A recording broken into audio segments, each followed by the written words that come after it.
My family and I have known for years that there are costs to standing up to Donald Trump, but we couldn't imagine ourselves living any other way. We will not live on our knees, and you shouldn't either. Somebody that I love dearly recently said that fear is the tool of a tyrant, and she's right. But I'm not afraid, and I hope you're not either. I hope instead you are engaged, you are paying attention, and you will vote like your beloved country depends upon it, which it does. My heart is broken for the Department of Justice, but I have great confidence in the federal judicial system, and I'm innocent. Y'all, what is happening right now is so big, so monumental, that if you leave this video before it's done, you are gonna regret it like ordering a salad at Whataburger. James Comey just got hit with a federal subpoena. Not a warning, not a letter, a subpoena from a grand jury in Florida. And the walls ain't just closing in on him, they are straight up collapsing like a condemned barn in a Texas thunderstorm. Let me paint this picture real clear for y'all. The Department of Justice has been quietly cooking up something massive down in the Southern District of Florida. And when I say massive, I mean they have issued over 130 subpoenas as part of this grand conspiracy investigation. 130. That ain't a little fishing trip, folks. That is a full-blown dragnet, and James Comey just got caught up in it good and proper. Now here is what this is really about and why it matters so much. Back in January of 2017, the intelligence community put out what they called an assessment, a big fancy document that said Russia interfered in the 2016 election specifically to help one candidate and hurt another. Comey had his fingerprints all over that document. And here is the kicker, the part the mainstream media don't want to talk about over their fancy lattes. That assessment used material tied to the Steele dossier. You remember that thing? The completely made-up, bought, and paid-for opposition research document that the Hillary Clinton campaign financed. That dossier was debunked, thoroughly, completely, like roadkill on a West Texas highway in July. And yet somehow that garbage found its way into an official intelligence product that shaped the entire Russia narrative for years. Think about what that means for a second. These folks were not just making mistakes. A mistake is when you leave the gate open and the cows get out. What Comey and his crew allegedly did was use the full power of American intelligence agencies, agencies funded by your tax dollars, to craft a story designed to undermine a duly elected president. That is not a mistake. That is something else entirely.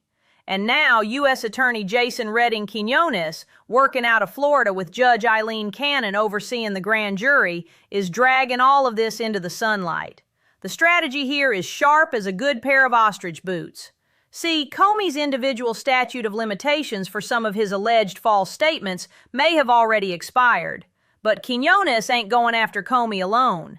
He is trying to build a conspiracy case that ties Comey, former CIA Director John Brennan, former Special Prosecutor Jack Smith, and others into one big old connected web of alleged wrongdoing stretching from 2016 all the way through 2023. That changes the legal math considerably. When you are talking conspiracy, the clock on each individual act does not matter as much because the conspiracy itself can be treated as an ongoing offense. That is why this subpoena matters so much. Comey is not just a witness here. He is a thread in a much larger tapestry that prosecutors are working to unravel. Now, Comey and his crowd are out here crying about political persecution and lawfare. Bless their hearts. Let me tell y'all something. For years, these same people used federal law enforcement like a personal sledgehammer against a political opponent. They launched investigations based on a dossier they had every reason to doubt. They kept investigating even after the predicate for that investigation had fallen apart like wet newspaper in a rainstorm. They went after a sitting president, then a former president, with one prosecution after another. And now that accountability is knocking at their door, suddenly everybody is a victim. That dog don't hunt, and the American people know it. Here is what makes this moment feel different from all the other times we thought accountability was coming. The venue matters. The Southern District of Florida and Judge Eileen Cannon have already proven they ain't gonna let procedural games derail this thing before it even gets started. Prior attempts to go after Comey in the Eastern District of Virginia failed. The Brennan investigation stalled up in Pennsylvania. Prosecutors learned something from those failures, and they went and found more favorable ground. That is not cheating. That is strategy. The same kind of venue shopping the left did for years when they wanted friendly judges to handle cases touching on their political enemies. And here is something else worth your attention. Comey's own daughter, a federal prosecutor herself, was fired from the Department of Justice last year. Comey went out publicly and said it was because of her last name. Now think about that for just a second. This man spent years at the top of American law enforcement. He wielded enormous power over the lives of ordinary Americans and over the course of American political history. And now he is out here acting like he is some kind of victim because of his last name. I grew up being told that you reap what you sow. Down here in Texas, we take that real serious. You cannot spend a decade planting weeds and then complain when the field ain't full of bluebonnets. John Brennan is in this pot of stew right alongside Comey. CIA Director Ratcliffe already referred both men for prosecution. Peter Strzok got a subpoena, Lisa Page got a subpoena, Andrew McCabe got a subpoena. Former FBI Deputy Director McCabe's own lawyer called this whole thing a vendetta in search of a crime. But y'all, here is the thing. When you issue over 130 subpoenas and you have a grand jury working steadily through all of it, that is not how you run a vendetta. That is how you build a case. Vendettas are personal. Grand juries are institutional.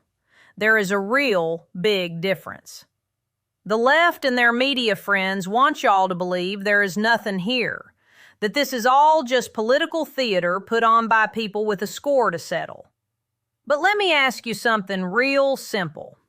If there was truly nothing there, why did two prosecutors on this very case resign back in November? Think about that. People quit jobs for all kinds of reasons, but you don't resign from a high-profile federal prosecution unless something is either pushing you out or making you so uncomfortable you can't stay. That kind of detail don't get talked about enough.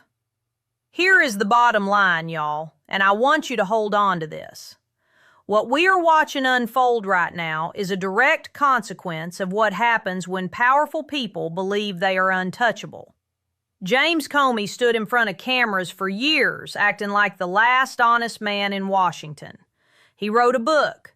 He went on every show he could find. He pointed his finger at everybody else and wrapped himself up in this image of a righteous public servant. But a subpoena don't care about your book sales. A grand jury don't care about your media tour. The law is the law. And right now, it is headed straight down the road toward James Comey like a loaded dually that ain't slowing down. The American people deserve to know what happened. They deserve to know how their intelligence agencies were used, who gave the orders, who knew what was in that dossier and used it anyway, and why it took this long to get here. We have been patient. We have been told to wait. We have been told that the system works and to trust the process. Well, y'all, the process is finally working. And James Comey, for the first time in a long time, looks like a man who ain't so sure how this story ends.